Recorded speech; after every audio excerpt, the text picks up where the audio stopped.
কি ব্যাপার পিয়াদা? কিছু বলবে নাকি? আগে হ্যাঁ মহারাজ, আমাদের প্রাসাদের সিংহদুয়ারের বাইরে গ্রামের কিছু লোক এসে হাঁপানি রোগে আক্রান্ত এক বৃদ্ধকে ফেলে দিয়ে গেছে। সে কি? এ তো ভারী অন্যায়। এই বৈদ্য, চলো চলো একবার গিয়ে তাকে দেখে আসি। সেরকম বুঝলে আমাদের তাকে রাজবাড়ির সেবালয়ে রাখতে হবে। হ্যাঁ, সে তো হবেই।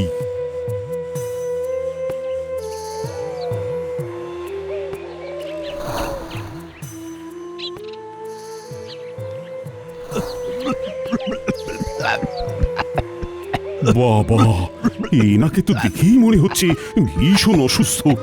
বৈদ্যমশাই, একটু দেখুন তো। আপনার নাম কি? কোথায় থাকেন মশাই?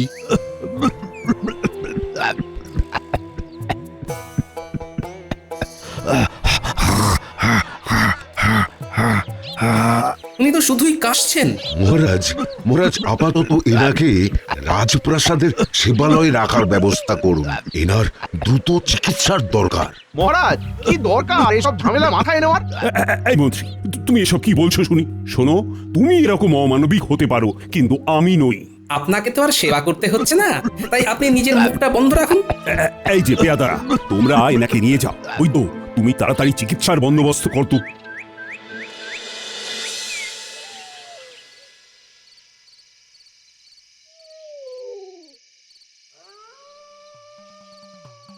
ঘরে যে বলছিলাম চাল ডাল শেষের মুখে, আজকে আনতে, তো সেগুলোর কি হলো?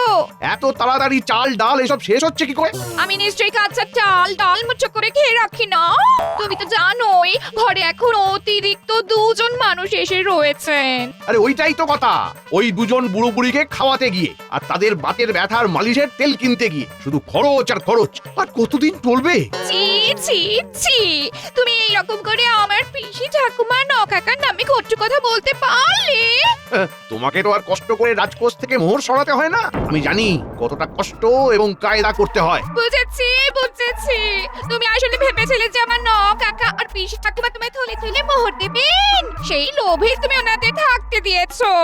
কিন্তু যখন দেখছো ওনারা এসবের কিচ্ছুটি নাম গন্ধ করছেন না, অমনি তুমি ওনাদেরকে ঘর থেকে নামাতে চাইছো। হ্যাঁ, একদম ঠিক ধরেছো। তোমার দিনে দিনে মোহরের প্রতি লোভ একেবারে বেড়েই চলেছে, বেড়েই চলেছে। কেন বাড়বে না বলো তো? কেন বাড়বে না? শোনো গিন্নি, শোনো, তোমার ওই বুড়ো নকাকা বুড়ি পিসি ঠাকুমা স্বর্গে গেলে ওনাদেরকে হয়তো তুমি পরজন্মে আবার ফিরে পাবে। হ্যাঁ, তা হতেও পারে, আবার নাও পারে। কিন্তু আমার যদি এ জন্মেই চুরি করে জমানো সব মোহর একবারে খরচা হয়ে যায়, তাহলে আমি আর সেগুলো ফিরে পাবো না গিন্নি। আমার আর কিচ্ছু কিচ্ছু বলার নেই। তাহলে তোমরা সকলেই বলছো যে রাজ্যের অবস্থা মোটামুটি সব ঠিকঠাকই আছে? হ্যাঁ মহারাজ, আপনি কোনো রকম চিন্তা করবেন না। হাঁটুর ব্যথাটা না বেশ বেড়েছে। ওই বৈদ্য থেকে আরে, এত বেলা হয়ে গেল এখনো বৈদ্যমশাই আসেননি, কি ব্যাপার? এরকম তো সচরাচর উনি করেন না। দেখুন গে যান, বেলা পর্যন্ত হয়তো ওপরে পড়ে ঘুমোচ্ছেন। মহারাজ, আসতে পারি? এখন আর এসে কি হবে, সভা তো শেষের মুখে। কি ব্যাপার বৈদ্য, এত দেরি কেন? আর বলবেন না মহারাজ, আজকে যেন আমার বাড়িতে রোগীর ঢল নেমেছিল, তাই দেরি হলো। ও তাই? আসল ব্যাপারটা খোলসা করে বলো না বৈদ্য, যে তুমি এতগুলো রোগীর দক্ষিণা ছেড়ে চলে আসতে পারোনি। আজ্ঞে মন্ত্রী মশাই, তবে আজ যারা এসেছিল তাদের বেশিরভাগকেই আমি সম্পূর্ণ বিনা দক্ষিণায় চিকিৎসা করেছি। তারা ভীষণই অসহায়। আমাদের রাজ্যের মানুষের যদি এই হারে শরীর খারাপ করে তাহলে তো খুবই মুশকিল। আমাদের রাজ্যের বহু মানুষ কিন্তু ভীষণই অসহায়, আর সেটা আজ চিকিৎসা করতে গিয়ে হাড়ে হাড়ে টের পেয়েছি। গোপাল, কিছু তো একটা বিহিত করতেই হবে। এবারে কি করা যায় বলতো? মহারাজ, কালকে চলুন আমরা রাজ্যে যে দাতব্য চিকিৎসালয়টা খোলার কথা ভাবছিলাম সেই স্থানে বৈদ্যমশাইকে নিয়ে গিয়ে একটা নকশা ছকে নিই। বেশ, তাহলে তাই হোক। তা তোমার কি মত বৈদ্য? মহারাজ, আমি রাজি। আমার কোনো রকম অসুবিধা বা আপত্তি নেই।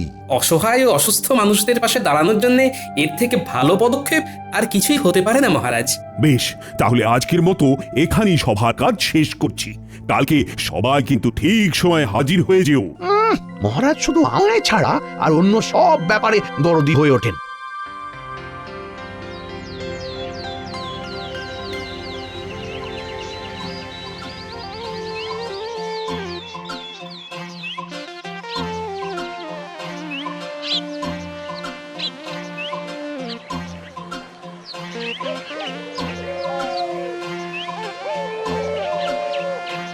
কে মাছগুলো সব টাটকা তো? আরে হ্যাঁ গো গোপাল দাদা, এই তো তুমি আসার আগেই মন্ত্রী মশাই এই মাছই নিয়ে গেল। কি মন্ত্রী মশাই এসেছিল? আচ্ছা 1 কেজি মতো মাছ দে দেখি। অনেক বাজার হয়ে গেল, উফ, পুরো ফতুর হয়ে গেলাম। ঘটা চল শিগগির মন্ত্রীকে পাকড়াও করে নি। দেখ আমাদের পাওনা মোহর দেওয়ার বেলায় শুধু শুধু ওই নেই করে। এদিকে দেখো বাজারের ঘটা থলে থেকে বেরিয়ে আসছে কচি সজনের ডাঁটা। ও মন্ত্রী মশাই, এই কে রে? এই তো আমরা এখন এখানে কি করতে এসেছিস তোরা? আমাদের পাওনা মোহরগুলো নিতে এসেছি। ওরে বাবা, আমি কি এখানেও মোহর নিয়ে এসেছি নাকি? তাছাড়া আমার এখন একটু টানাটানি চলছে, তোরা পরে তোদের পাওনা বুঝে নিস। এত কাঁড়ি বাজার করার বেলায় তো আপনার টানাটানি হয় না। যত টানাটানি আমাদের মোহরের বেলায়, তাই না? শোন শোন শোন, বলছি কি, এই এত কাঁড়ি বাজার করতে গিয়েই তো আমি ফতুর হয়ে যাচ্ছি। গিন্নির বাপের বাড়ির লোক এসেছে, সব মোহর চলে যাচ্ছে। তা ওনাদের কোথাও ওই কায়দা করে পাঠিয়ে দিন না। তারই পরিকল্পনা করছি, দেখি কি হয়। যাক, বলছি তোরা বিকেলে একবার আয়, হ্যাঁ, আমার সাথে দেখা কর, দেখি যদি ওই সুযোগটা কাজে লাগিয়ে আমার ভান্ডার আর তোদের মন ভরানো যায়। বাহ বাহ বাহ। হলো তোর মাছ কাটা? হ্যাঁ, এ নাও দাদা, এ নাও তোমার মাছ। হ্যাঁ দে। আর এই নে 3 মোহর।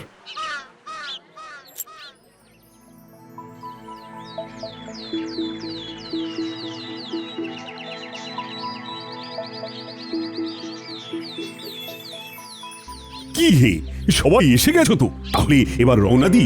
আগে না মহারাজ, বৈদ্যমশাই আসেননি এখন। কি বৈদ্য আসেনি এখনো?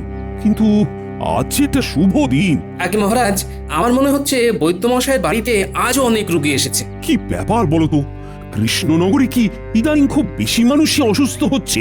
বৈদ্যমশাই এলে জিজ্ঞাসা করতে হবে, কোনো কি নির্দিষ্ট ধরনের রোগ হচ্ছে নাকি? বৈদ্যকালকে বলছিল যে বহু অসহায় রোগী নাকি তার কাছে আসছে। হ্যাঁ, এবারে কোন দিক দিয়ে তারা অসহায়, আর্থিক নাকি মানসিক, সেইটা জানতে হবে। গোপাল, ওই দেখো জনদরদি বৈদ্যমশাই আসছেন তোমাদের দল ভারী করতে। ক্ষমা করবেন মহারাজ, আদৌ অনেক বেশি রোগী ছিল, তাই দেরি হয়ে গেল। কি ব্যাপার বলুন তো বৈদ্যমশাই, কোনো নির্দিষ্ট রোগের রোগীদের ভিড় কি বেশি হচ্ছে? না না না, তেমন কোনো নির্দিষ্ট রোগগ্রস্ত রোগীরা আসছে না আমার কাছে বিগত 2 দিন ধরে।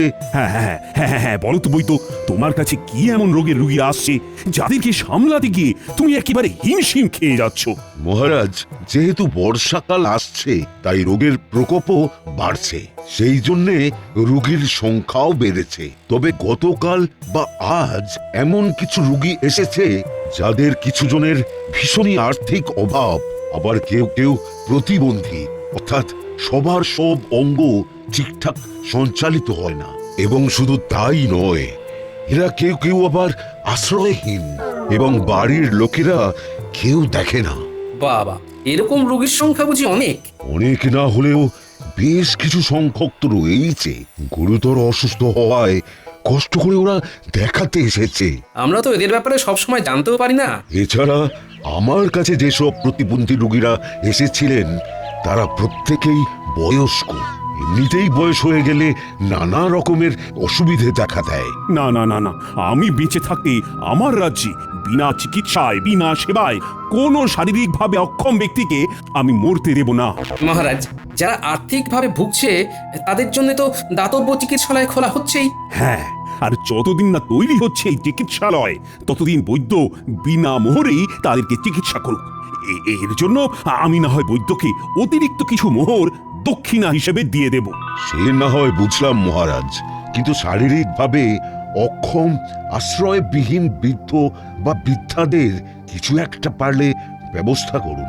গোপাল, কি করা যায় বলো তো? শারীরিকভাবে অক্ষম মুমূর্ষ রোগীদের এই মুহূর্তে আপনি রাজবাড়ির সেবালয়ে ঠাঁই দিন মহারাজ। যেমন ওই হাঁপানি রোগে আক্রান্ত ওই বৃদ্ধটি আছে, তাই তো? হ্যাঁ মহারাজ, আমরা প্রথমে খোঁজ নিয়ে গোটা রাজ্যে দেখে নেই কতজন এমন রয়েছে, তারপরে তাদের নিয়ে আসার ব্যবস্থা করি আমাদের প্রাসাদের সেবালয়ে। তারপর না হয় অবস্থা বুঝে ব্যবস্থা হবে। আরে, আমি এই রাজ্যের সকল অক্ষম মানুষদের ভরণ পোষণের ভার নেব। আমি এক্ষুনি প্রহরীদের ঘোষণা করে দিতে বলছি। মহারাজ, এমন হুট করে ঘোষণা করে ফেলবেন না। না না না গোপাল, আমি এই বিষয়ে দেরি করতে চাই না। মন্ত্রীকে পাঠাচ্ছি খোঁজ খবর নিতে। তারপরে বয়স্ক এবং যুব নির্বিশেষে আমি এই রাজ্যের সকল অক্ষম ব্যক্তিদের ভরণ পোষণের ভার নেব। কিন্তু মহারাজ, না না না, আর কোনো কিন্তু নয়। এই মন্ত্রী, যাও যাও যাও, হাতের কাজগুলো সেরে শিগগিরই বেরিয়ে পড়ো। ওহ, ভগবান, আর পারা যায় না।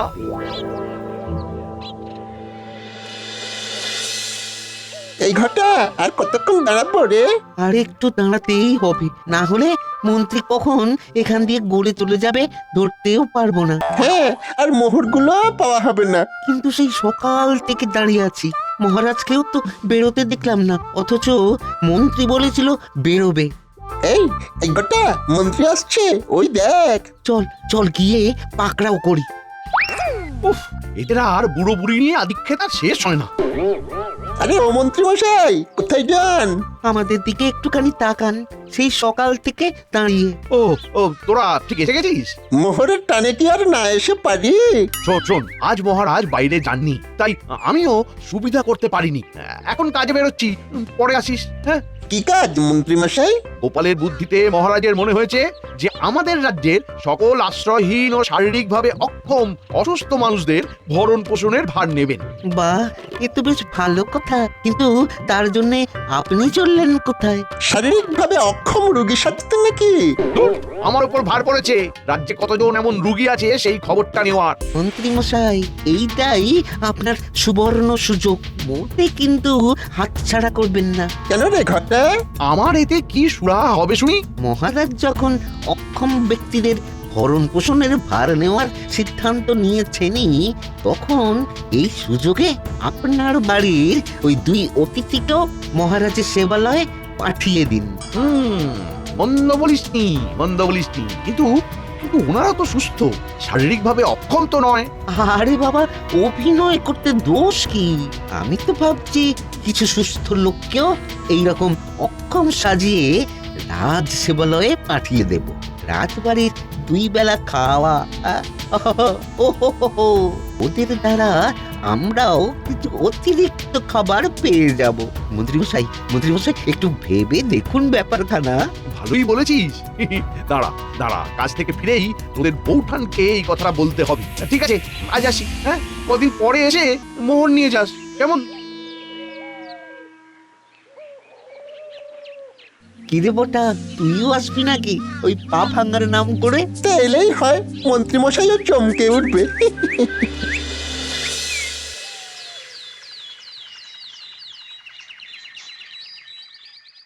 এই মন্ত্রী, তুমি ঠিকঠাক করে খোঁজ নিয়েছো তো?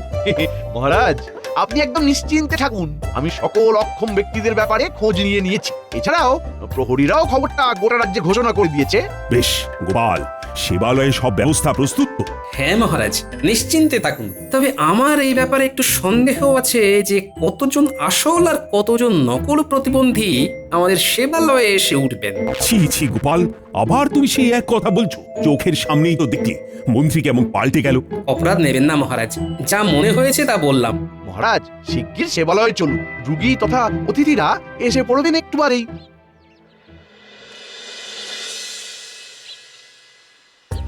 আসুন আসুন, সকলে আসুন। এই আলয়কে আপনাদের নিজেদেরই মনে করবেন, আর আপনাদের কোনো চিন্তা নেই। এবার থেকে আমি ও আমার সভাসদরা সর্বদা আপনাদের পাশে থাকবো। আমি তাহলে গুনছি মহারাজ, 1 2 3 4। কি বটা? দেখুন না, জ্বর সারছে না, তার মধ্যে যেই পাটা ভেঙে গেছিল সেটা নিয়ে আর সোজা হয়ে চলতে পারছি না, বেঁকে গেছি। সে কি? এ বাবা, না না না না না, ঠিক আছে ঠিক আছে, ভেতরে যাও ভেতরে যাও। মহারাজ, এ বটাকে ঢুকতে দেবে না। আমি ওকে একদিন আগেই সম্পূর্ণ সুস্থ অবস্থায় দেখলাম। এসব ওর ছল মহারাজ। গোপাল গোপাল, তুমি এসব বলো না। একদিনের ভেতরেই একজন সম্পূর্ণ সুস্থ মানুষ অসুস্থ হয়ে যেতে পারে। কিন্তু কোনো কিন্তু নেই গোপাল, যাও যাও ভেতরে গিয়ে সব দেখভাল করো। শেষমেশ বটাও চলে এলো।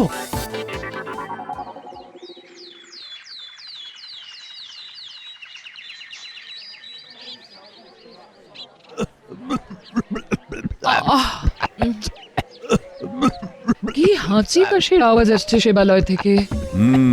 আমারও সারা রাত ঠিক মতো ঘুম হয়নি। রোগীরা যেন মনে হচ্ছে মোচ্ছব লাগিয়েছে, দিব্যি গল্প করছে, কারণ বেশ কোলাহলের আওয়াজ পাচ্ছি। আমিও পাচ্ছি। এনারা আদৌ রুগী তো না? মানে যেভাবে গল্প করছেন, কারোর শরীর অসুস্থ হলে গল্প করবার জন্য এত উৎসাহ কি থাকে? আসলে সারাদিন শুয়ে বসে আর কত থাকবি, তাই হয়তো গল্প জুড়েছে। তাই বলে সারা রাত জুড়ে ভোর অবধি এভাবে আমি না ঘুমিয়ে ওহ আর থাকতে পারবো না।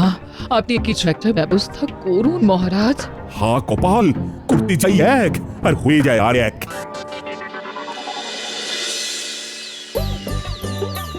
তাহলে রুগীদের খাবারও তৈরি, ওদিকে পথ্য তৈরি হয়ে গেছে। এই তো গোপাল এখন হেসেলে ব্যস্ত আছে, এই সুযোগে বটাকে আমার খাবারের পাত্রটা দিয়ে আসি। রাজবাড়ির খাবার বলে কথা। যাই, এবারে তাহলে সেবালয়ে ঘুরে আসি।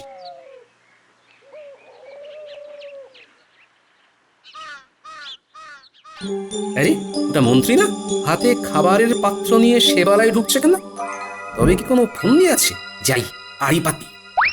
কিরে বটা, খুব আরাম তো? হ্যাঁ, সে আর বলতে, আপনার ওই দুজন কুটুম্ব তো বেশ আরামে আছে। হ্যাঁ, আচ্ছা শোন, তুই নিজেও ভালো করে অভিনয়টা করবি আর বাকিদেরকেও করাবি, যাতে কেউ ধরা না পড়ে। এছাড়া এই এই এই খাবারের পাত্রটা রেখে গেলাম। কেন? বুঝতেই তো পারছিস, খাবারে খাবারে ভরে দিতে হবে। এখন আসি, বুঝলি? যা ভেবেছিলাম ঠিক তাই। সবই মন্ত্রী আর বটার বদমাশি। আমায় মহারাজকে চোখে আঙুল দিয়ে ওই বদমাশিটাকে তুলে ধরতে হবে।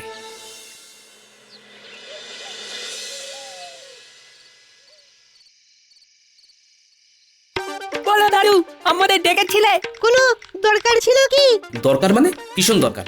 রাজবাড়ির সেবালয়ে জানালার নিচে ধুনো জেলে ধোঁয়া উঠাতে হবে, এমন ভাবে যাতে দেখে মনে হয় আগুন জ্বলছে। আর তা আজ ভোর রাত্রে করতে হবে। ধোঁয়া দেওয়ার কাজে তোদেরকে সাহায্য করবে ওই পুঁটির বাবা। কিন্তু দাদু এমন কাজ করবে কেন?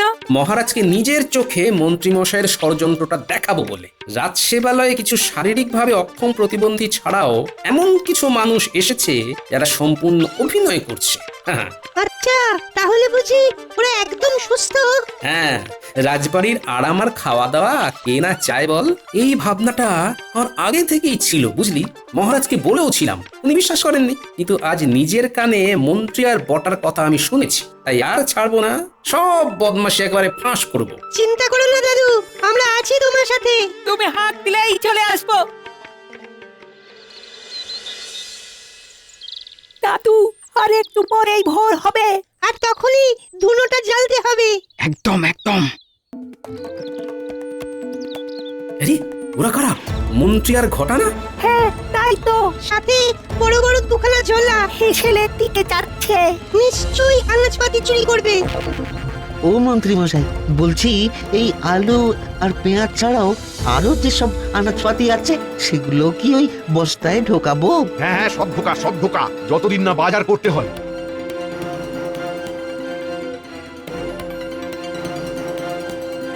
আমাকেও দেবেন তো?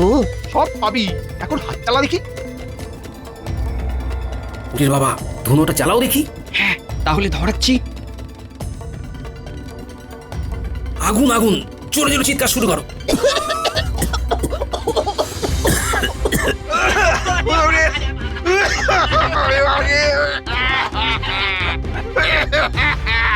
আগুন আগুন আগুন আগুন।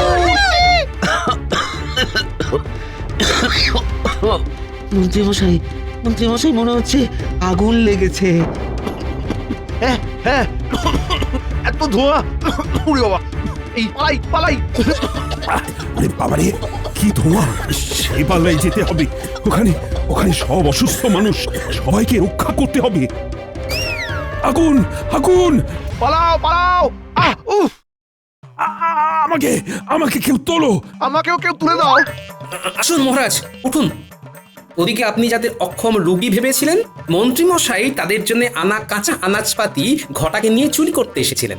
রুগী ভেবেছিলাম মানে? আরে ওরা তো সব রুগী। ওরা সবাই আসল রুগী নয় মহারাজ। আর এটা আগুনের ধোঁয়াও নয়, ধুনোর ধোঁয়া। এবং আমি আপনাকে প্রমাণ দেওয়ার জন্য এই চাতুরিটা করেছি। আগুন আগুন আগুন, পালাও পালাও পালাও, আগুন আগুন, পালাও পালাও পালাও। আমাকে চুরি করে কি করে পালাবো? আমরা চুরি করা, আমরা কি করে পালাবো? ও ও মাই, কি এটা কি দেখছি? যা হাঁটতে পারতো না তারা তো দিব্যি ছুটছে। ওই তো বটা। হ্যাঁ মহারাজ, এরা সব মন্ত্রী আর বটা ঘটার প্ররোচনায় রাজ সেবা পাবে বলে অভিনয় করছিল। আমি আপনাকে সেই জন্যই পই পই করে বারণ করেছিলাম এরকম ঘোষণা দুম করে না করতে। যা বোঝার আমি বুঝে নিয়েছি। যারা সত্যি অসুস্থ ওই তো তারা ভিতরে আছে। এইবারে মন্ত্রীকেও ভিতরে শুয়ে দিন। চলো মন্ত্রী, এবার তোমার পা ভাঙবো। আমায় ছেড়ে দিন মহারাজ। ওরে বাবা, ওরে বাবারি, কি মজায় ব্যথা! আমায় ছেড়ে দিন। আরো কোথায় কোথায় ব্যথা হয় দেখুন মন্ত্রী মশাই। দাঁড়াও, মন্ত্রীর হাত পা ভেঙে বিছানায় শুইয়ে তোমায় সেবা করব। আমায় ছেড়ে দিন মহারাজ, আর হবে না। আমার সব পরিকল্পনা জলে চলে গেল, সব জলে চলে গেল।